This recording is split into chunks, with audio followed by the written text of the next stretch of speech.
भगवान का काम करने के लिए शिष्य को गुरु से ज़्यादा बलशाली होना चाहिए। ये कैसे संभव है? शिष्य तो गुरु से बल लेता है। हमारे इतिहास में कितने शिष्य हैं, वो सब अपने गुरु के सेवक हैं। सेवा माने किसकी सेवा करो? जब जरूरत पड़ती है मदद तो करते हैं कि हनुमान जी ने श्री राम जी की मदद करी। आदि शंकराचार्य जब बीमार पड़ गए थे, कर्मकांडी तांत्रिकों ने उन पर प्रहार किया था जब वो अस्साम में थे, तो उनके शिष्यों ने उनका जान बचाई। भगवान बुद्ध ने इतना जो विशाल काम किया, उनका मदद करना माने क्या है? उनका काम करना। उनको व्यक्तिगत मदद की क्या जरूरत है? कुछ नहीं जरूरत है। गुरु की व्यक्तिगत किसी चीज की जरूरत नहीं है, मगर गुरु का काम क्या है? प्रेम मोहब्बत फैलाना, सबको मन को शांति देना, सबको अपनाना, जहाँ दीन है दुखी है उनका आंसू पहुँचना। इस काम में मदद तो जरूर दे सकते हैं। सबके मदद के बिना ये असंभव है, तो ये सब मिल के करें तभी होगा। वहाँ पर सबकी मदद की जरूरत है। तब आप तो लोग बलशाली होनी चाहिए। छोटी छोटी बातों में रोते बैठे रहे, हम तुम्हारी आंसू पहुँचे कि तुमको भेजें औरों को आंसू पहुँचने? अरे गुरुदेव, मैंने सासू माँ ने ये बोल दिया या इसने ये कह दिया, मेरे लड़के से झगड़ा हो गया, बहुत इसी चीज को लेके तो बैठे रहो। तुम कैसे हमारे काम में आओगे? छोटी छोटी चीजों को लेके तुम खुद ही दुखी हो जाते हो, तो सेवा किसकी करो?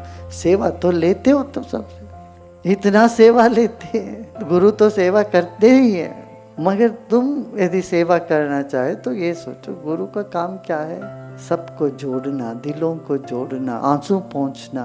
एक नूर, एक प्रकाश से सब कुछ बना है और उस प्रकाश के हम सब हैं और सबको जाना ही है। हड्डी जले जैसे लकड़ी, केश जले जैसे घास, सब जल के एक दिन खत्म हो जाना ही है, समाप्त हो ही जाएगा।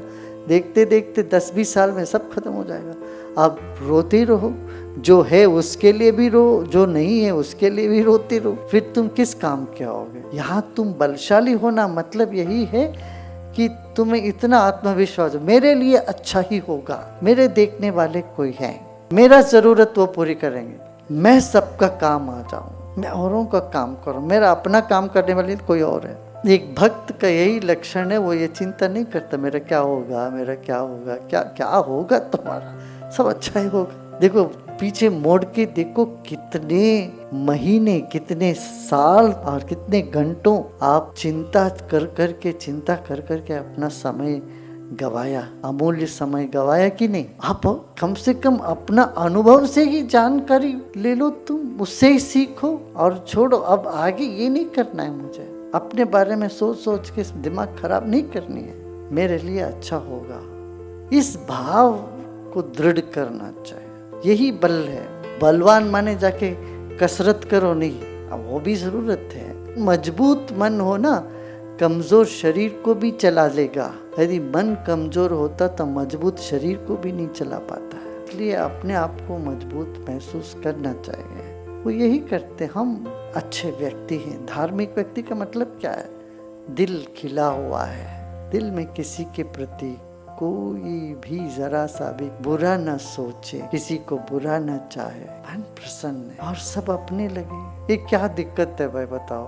शादी होते ही दो परिवार जुड़ जाती है, सिर्फ वहाँ शहनाई बजी या मंगनी हुई तभी हो गए।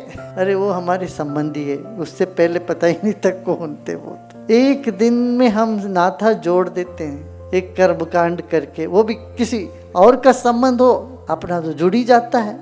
भाई के, बहन के, चचेरे भाई के, उनके सासू के, उनके क्या क्या संबंध कहाँ से कहाँ लंबा खींच लेते हैं, फिर उनको अपना मान लेते हैं। ऐसे दुनिया में जितनी भी है सब अपनी है भाई। पता नहीं तुम क्या रहे होगे पिछले जन्म में, कितने जन्म लेके आए, पहले थोड़ी ना हुए। क्या क्या थे, कौन सी जात के थे, कौन से धर्म के थे, क्या पता।